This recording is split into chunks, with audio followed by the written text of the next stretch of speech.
Hello everyone. Hi, how are you all?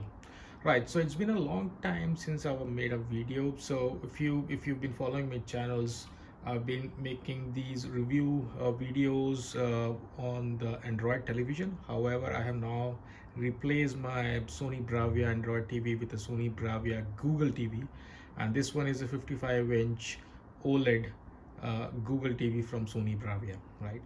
Now, in this video, as you've seen the title and you can figure out the trend in my videos, this one is a review video for the 2023 55-inch Sony Bravia OLED television. And of course, as I said earlier, it's a Google TV. How is it better or different, and how we can make most use of your Google TV? This is what we're going to cover in this video. The first thing I can tell you is you can see that top right message that no internet connection has been found. So this is pretty I would say usual in Google TVs, where it's taking longer compared to how it used to take on Android televisions. It takes almost, like you can say, around 90 seconds at least before it gets connected, right? So if I try and play YouTube now, and you will find out that no, it can't find internet, right? And it's been, now you see on the top right, it has been connected to internet, right? So it takes 90 seconds. This is where we are in the video, 1 minute 35 seconds. It took this long to be able to connect to internet. So that's the first thing. So there is a lag. That's one disadvantage. But in terms of the overall I would say the interface, there has been a massive change, an upgrade over the Android television. You can see these are the top menu items. You can log in. First thing is you can log in into your television. You can add as many as you like Google accounts, right? So that you can get recommendations based on your preferences.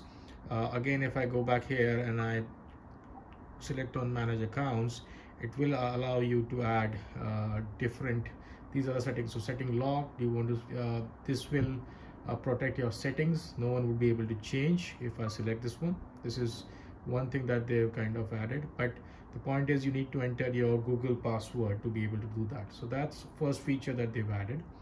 If you're using your television, no one else can modify. You would have seen of your friends coming over and changing settings. They won't be able to do that. These are the services which are providing recommendations on your TV, right? So Prime Video, Apple TV, Discovery Plus, Disney Plus, etc. So you can check in which applications you want to get recommendations on. And when I say recommendations, this is your home screen, and what you see on your home screen is full of recommendations, and this is based on your browsing history, right? So these are the ones which you usually watch. So if you see drama, you can see from Prime Video I'm getting a recommendation for this particular video or movie or whatever, right? So I've switched on recommendations from certain apps, and that is what you see on your home screen. Yeah, as I said, it's based on your browsing history. It can read what you prefer usually, right? So this is how the interface looks like. Let's go back into what more can you do in here in terms of accounts. We go back to manage accounts. So obviously you can block your settings, set preferences in terms of the services where you want recommendations on, content preferences. You can see whether which ones you have watched and whether you want to like them or dislike them, so it would know whether you prefer such content or not. And if you want to autoplay trailer, so if you select a video, the trailer will start running without even clicking on it, right? So that's how you do it. Hidden purchase and rental, or if you want to display them, you can display them here as well.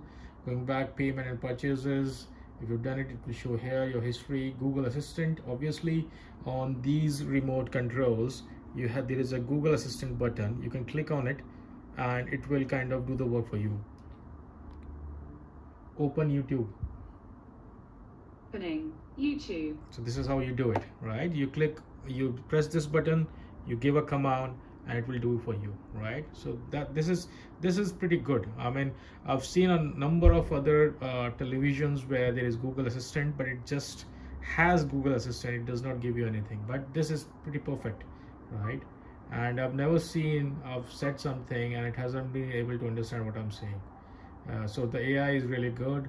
Apps mode only. So when on this, it will hide Google's recommendation, right, from your home screen, along with the ability to give feedback on movies or shows. And if you want to remove your account, obviously you can do it from here.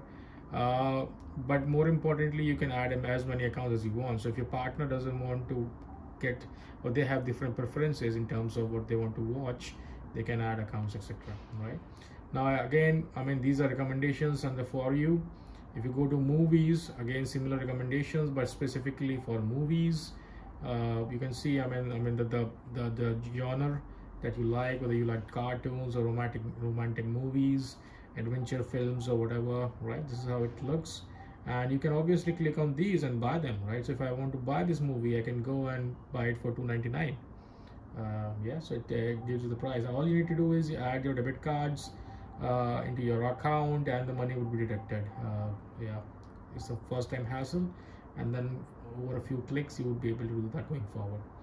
Now again, TV shows, similar recommendations based on what you watch, what language you watch, etc. Right, they will give you recommendations for various apps for which you want to see recommendations, right? Okay, let me go out of it. In terms of apps, again, I mean, the biggest and the single largest advantage of having a Google TV is that you get Play Store, which is a Google Play Store, right? And it gives you to infinite number of apps that you can download. So any app, or I should say almost all apps that you can see on your Android phones, you should be able to download it on your Android or Google TV. Provided that the apps have an interface which works on television. So, but most of them, usually any streaming device, etc., that you have, it will definitely have an app which works on the Google TVs, right? So again, similar recommendations. You can search for anything that you want. Obviously, here you can search, and they'll just be available for you. So music related, Spotify, Amazon Music, etc. Right, so the interface is really good. So any app, I would say, even if you get Spotify, right, so the interface would look different, look and feel would be different on a Samsung TV, on a LG OS, on an Android and Google TV. It will be all different, but it's always better on Google TV, and that's why people prefer it, and that's why they're this much costly. Right, so obviously Google TV you can find on various brands like TCL, Panasonic, LG do their own OS, but sometimes they do Google TV as well. But Sony Bravia is the leader in that segment, right? In terms of picture quality, interface, look and feel, etc., and ease of use, Sony Bravia is really good in that.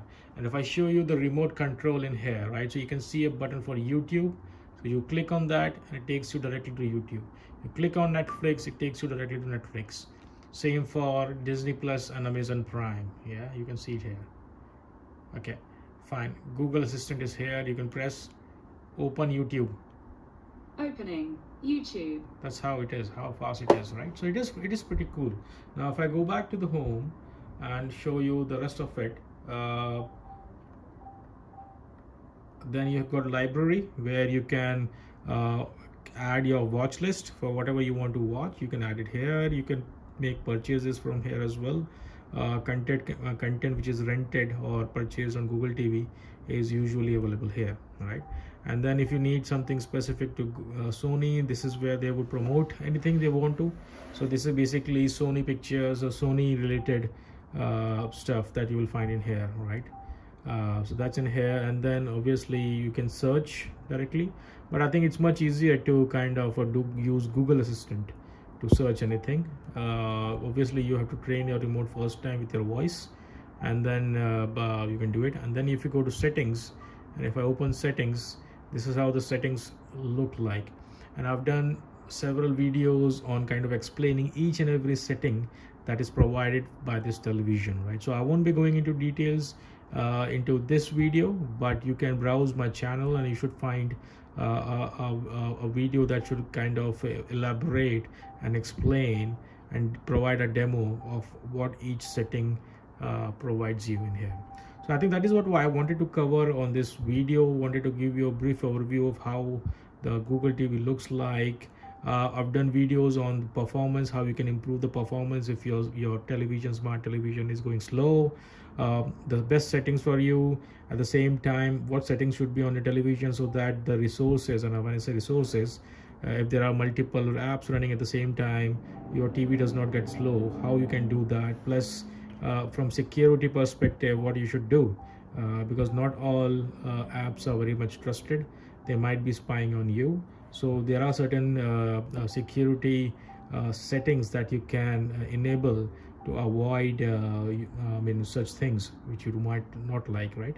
So follow my channel for it. Just go through the videos. If you have any specific questions around this television, this is the place to be, on my channel, obviously on YouTube, and you can post in your comments, and I'll be happy to respond and help you on that. Thank you very much for being with me. Thank you very much. Bye bye.